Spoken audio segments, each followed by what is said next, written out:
All of these recipes are designed to show you not just how delicious plant-based food is, but also how easy it is to make it at home so that you can start incorporating some of these recipes into everyday life and really fall in love with plant-based food.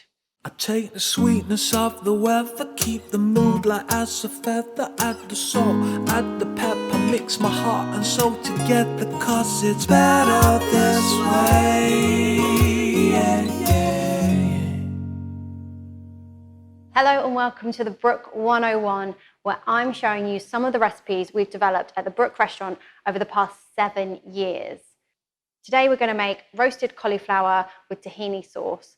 And I absolutely love this dish so much. It's so easy. It's the kind of dish that after a long day's work, you can get home, do a couple of steps to get it on the go, put it in the oven, and then get on with all this other stuff you have to do when you finish work. And in 60 minutes time, dinner's ready and you can just sit down and have this super kind of indulgent restaurant quality dinner that's taken you no time at all and it's really good for you. Now I'm going to do this with keeping the cauliflower in really big pieces. If you get a small cauliflower head, then I would just roast the whole thing as one. This is quite a big one, so I'm going to cut it in half. I'm doing this for 2 people.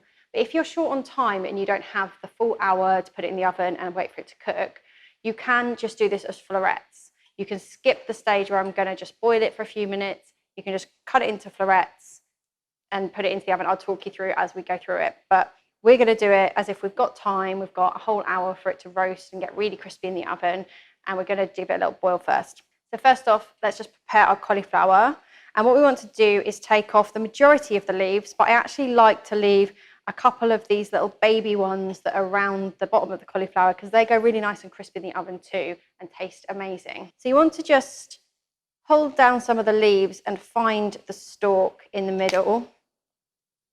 And you can go straight into that with your knife and cut through. It means you can just pull away some of those outer leaves like that. Now, some of these bigger ones, they'd be fine, but they might just get in the way a bit. So we'll pull those off. And we're going to leave the rest of those on. So as you can see, they're just like the little small ones that are kind of stuck round the cauliflower.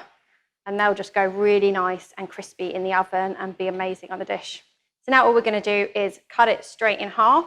As I say, you can do this in florets, you could do it in quarters, whatever you like. I just love having like a big piece of cauliflower on the plate, crispy and roasted, that you can cut through with your knife and fork. Okay, and we're going to, I've got a big pan of boiling water that can cover the whole cauliflower, and we're just going to put it in for 3 minutes. And what that's going to do is just start to soften the cauliflower all the way through so that when it goes in the oven, it's not going to dry out and burn before it's nice and crispy and cooked. So we'll pop those straight in to the pan. And you'll see the water was boiling and it will then stop boiling when we put the cauliflower in because it just cooled it down slightly. What I would do is when that comes back up to the boil, leave it for a minute and then turn the cauliflowers over and do the rest of the time on the other side. It's probably worth saying at this point as well, I have got my oven on preheating, so it's worth getting that on as soon as you start this recipe because, as I say, they're only going in for 3 minutes and then we're going to transfer them to the oven. So get that on 200 degrees if it's fan assisted, and it will be nice and hot, ready to go. While our cauliflower is cooking, we're going to make up our sauce, which is really super simple. We're just going to mix a few ingredients together, and then once the cauliflower is ready, we're going to heat it up on the stove before we pour it over the top of the steak. So for the sauce, we're going to use tahini, garlic powder, soy sauce, apple cider vinegar, and fresh lemon. We're also going to use a little bit of water, and I'm just going to take it from the pan that the cauliflower is cooking in. I'm doing this for 2 people, so I've got 4 tablespoons in there. Per person, you want a teaspoon of apple cider vinegar, so I've got 2. Again, per person, a teaspoon of soy, so I've got 2. A quarter of a teaspoon of garlic powder per person, so I've got half a teaspoon. And a quarter of a lemon per person, so I will pop 2 of these in. And what you find with tahini is that when you start to mix other ingredients into it, like lemon juice, other liquids, it actually goes thicker, which is really interesting. So if you start to mix this now, it's going to become like quite a thick paste, and we obviously won't be able to pour that over the cauliflowers. So we're just going to pop, per person, 2 spoons of water into this. So I'm going to put in 4, and that will just keep it nice and runny when we mix it all together. Okay, so my cauliflower's been boiling for a minute. I'm just going to turn it over to get the other side.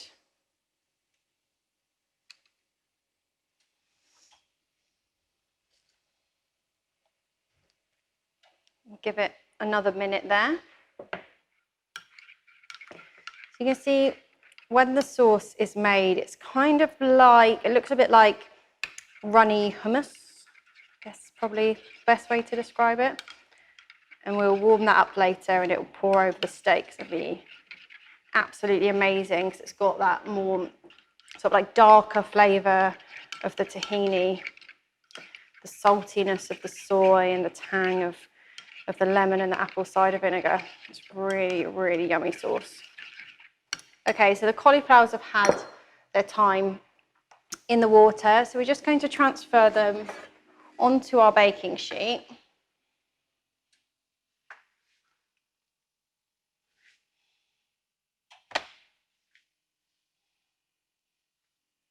And you see, you want to put your cauliflower with the flat side down, and then we're just going to brush a little bit of oil over the top of them so that they don't dry out as they're cooking. Just drizzle a little bit over, and then with pastry brush or a silicone brush, just dab that all the way around and try and get into all of the cracks. Now, as I say, if you don't have the hour to roast these at this kind of size, all you do is take your whole cauliflower head, break it down into the florets. Don't bother with the water. You can just toss them in a little bit of oil, completely raw, pop them onto the baking sheet. And then to get those really nice and brown and crispy as florets, they'll probably take about 25 minutes, 30 minutes. So you can halve the amount of time. The whole dish will still taste the same. It'll still be absolutely amazing. It just means that you've got small florets on the plate as opposed to this sort of big meaty steak that you can cut into. Okay, so that's nicely covered. Our oven's been preheating, so we're just going to pop that in now for a full 60 minutes. You don't need to check it, you don't need to turn it. You can just whack it in and set the timer.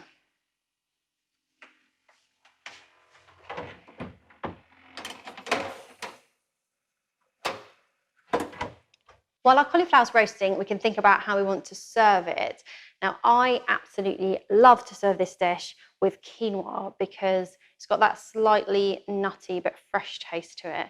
And I think it really works well with the whole cauliflower and the sauce. So I'm going to cook some red quinoa. I'm also going to toast some pumpkin seeds. I'm going to show you how to do that now because it's such a quick and easy thing to do. You can actually toast them up in batches and keep them in your pantry ready to go. You don't need to do this at the time, but I'll show you how to do it today so that you know how. You can add it to this dish if you want, or you can put it on any dish anytime you like. Literally all you need for this is a dry hot pan and your pumpkin seeds. That is how easy it is. So we're going to put the pan onto medium to high heat. Now what you'll find is as the heat rises, it will change how quickly the pumpkin seeds are turning. And what we want to do is we want to get them really nice and brown, but we don't obviously want them to burn. So that's going to be the trick, is getting that balance. A lot of people I know do this, they get a bit too scared and they take them out too quickly, and you don't get that lovely nutty flavour on them, that kind of toasted nutty flavour that is just amazing. You just get a slightly elevated pumpkin seed flavour. So you really want to be brave and leave them in the pan. You'll hear they'll like start to pop like popcorn, and that's when they go really kind of nice and rich and toasted, and they taste just absolutely gorgeous. So we'll let our pan heat up for a little bit first, which that's doing nicely. And then I've just got pumpkin seeds straight out of the bag. They're just such a beautiful colour. I just love pumpkin seeds so much. They're gorgeous. We'll just put them straight into the dry pan. Give them a little jiggle so that they're flat, so that they're all on the heated surface. And then we're going to try and just leave them alone, except for the odd jiggle. So to begin with, they're just going to sit there, and then you'll start to hear that popping sound, and that means we need to just keep giving them a little jiggle so that they can keep turning over and toasting on both sides. So you hear that? They're starting to pop, and you can see them start to jump around in the pan a little bit. So we'll let a few more pop, and then we'll give it a jiggle to make sure they turn over. That pop that you hear is the outer bit of the seed, like the husk or the shell, just popping open as they toast. All right, let's give those a little jiggle. So you can see some of them have turned over and they're slightly starting to brown, but they're not going that rich dark colour yet. So this is often where they start to pop and they start to go mad and get a little bit brown, and people think they're done, or I don't want to overdo them, and they pull them off. Let's not do that. Let's be brave, folks. Let's be brave. We can hold on in there. More jiggles. Now you can start to see some of that richer colour coming out in some of them. And you can smell that they're getting toasted now as well. You can smell that kind of more nutty smell as opposed to the seeds. Toasted pumpkin seeds are so good on so many dishes. The thing I love about ingredients like this is that you don't get the flavour through every mouthful of the dish. So it's not something that's in the sauce, but it's just this little burst of flavour every now and then when you get it in a mouthful. I think that's really important in cooking, is to make sure you're getting variety in each mouthful. And this is just such a simple way to do it. You could do the same with toasted nuts and other kinds of seeds. Again, just in a hot, dry pan, and just leave them to toast. Store them in just a sealed Tupperware in your pantry. They don't need to be in the fridge. And for that whole week, you've got something you can just sprinkle on top of dishes or mix through a sauce. Just absolutely amazing. So I'd say that they are just about done. They're that lovely, like, golden brown colour across some of them, and you can smell that really nutty aroma. So I'm just going to transfer those into a dish, set them aside so that when everything else is ready, we can sprinkle a few over the top. And we're back. So our cauliflower has almost had the full hour now in the oven. So I've just transferred the sauce into this little pan, and I'm warming it on a low heat. All we want to do is warm it through. We're not cooking the sauce at all. It's just to warm it up so that it can go onto our cauliflower. Whilst the cauliflower is cooking, as I said, I cooked some quinoa. So I'm going to just start to build up the plate, ready to bring the cauliflower out of the oven. The first thing we're doing is just popping a bit of our quinoa onto the plate. I love this red quinoa. It's got such a nice colour to it. It's really nutty in flavour. Okay, that is warming up nicely. So we're going to get our cauliflower out of the oven.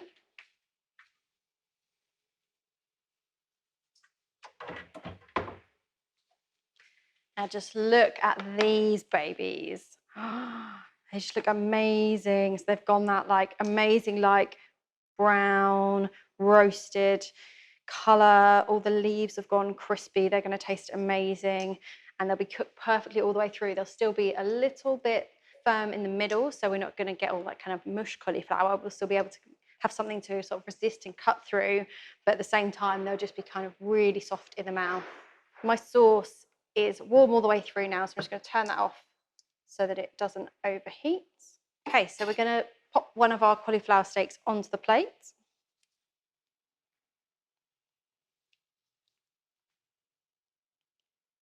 Just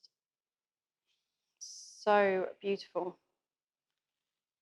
You can obviously add any size to this that you fancy. So if you want a few green leaves on the side, or maybe some steamed tender stem broccoli, something like that, just add whatever you fancy on the side of a dish. I'm just going to keep it really simple with the quinoa and the cauliflower.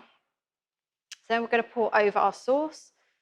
If your sauce doesn't feel runny enough to pour, just add a little bit of extra water. It's not going to take away the flavour of the sauce. We're just going to pour that over the top. Such a good combo. Okay. And then to dress it, as you know, we've toasted up our pumpkin seeds. So we can just sprinkle some of those over. They'll give that really nice nutty pop. And I've also got some pomegranate seeds, which not only look amazing on this dish, but again, they just provide like a little odd burst of sweet flavour in quite a dark, deep, nutty flavoured dish. So all that's left to do, a nice brine of black pepper, and that is ready to enjoy. This is such a nice dish for the summertime, super easy to prepare, lovely to have outside with a glass of wine. So I hope you enjoy it as much as I do. And if you have any questions, as ever, feel free to ask.